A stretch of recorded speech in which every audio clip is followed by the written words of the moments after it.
সময় আমার শ্রীকৃষ্ণ চৈতন্য মহাপ্রভু মা শৌচকৃত্য করতে গিয়েছে। কি কৃত্য গো মা?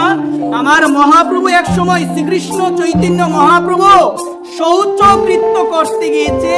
যাওয়ার সময় তখন গোপাল হঠাৎ লক্ষ্য করে দেখলো 5 বৎসরের ছোট একটা ছেলে, যার নাম হলো গোপাল। গোপাল লক্ষ্য করে দেখলো আমার মহাপ্রভু শৌচকৃত্য করতে গেল। শৌচকৃত্য করার সময় সে দেখলো, কি দেখলো জানেন? সে দেখলো সে তো মহাপ্রভু তার দাঁত দিয়ে জিহ্বাকে ধরে রেখেছে। একবার প্রেম সে হলো গো মা, দাঁত দিয়ে জিহ্বাকে ধরে রেখেছে।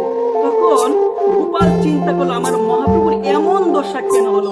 মা কালীর মতো দশা কেন হলো? মা কালী কি করে? জিহ্বাকে দাঁত দিয়ে ধরে রেখেছে।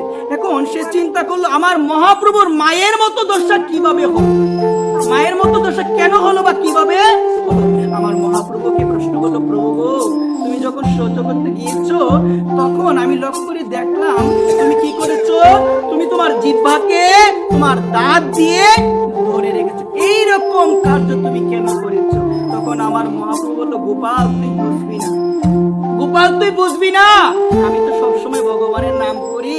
আমার জিহ্বা না সবসময় একটাই নাম করে, হরে কৃষ্ণ হরে কৃষ্ণ কৃষ্ণ কৃষ্ণ হরে হরে, হরে রাম হরে রাম রাম রাম।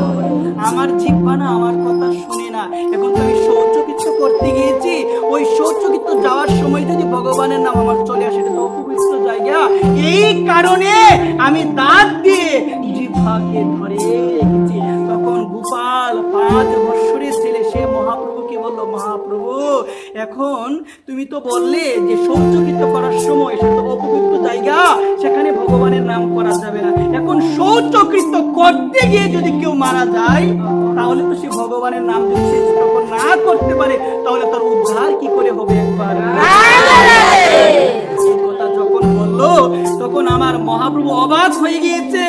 আমার মহাপ্রভু কিন্তু ভগবান, তিনি সব জানেন, কিন্তু জানা সত্ত্বেও আজকে গোপালের মাধ্যমে শিক্ষা দিল যে কোনো জায়গায় বাথরুম বলেন, যে কোনো জায়গায় শৌচকৃত্য আপনি করতে যান, সেখানে গেলে একজনকে ডাকা যাবে, তিনি কে?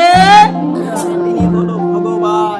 তখন আমার মহাপ্রভু বলল, গোপাল আজ থেকে তুই আমার গুরু, তুই আমাকে শিক্ষা দিলি সর্ব জায়গায় শৌচকৃত্য করতে গেল ভগবানকে ডাকা যায়। এই কারণে আজ থেকে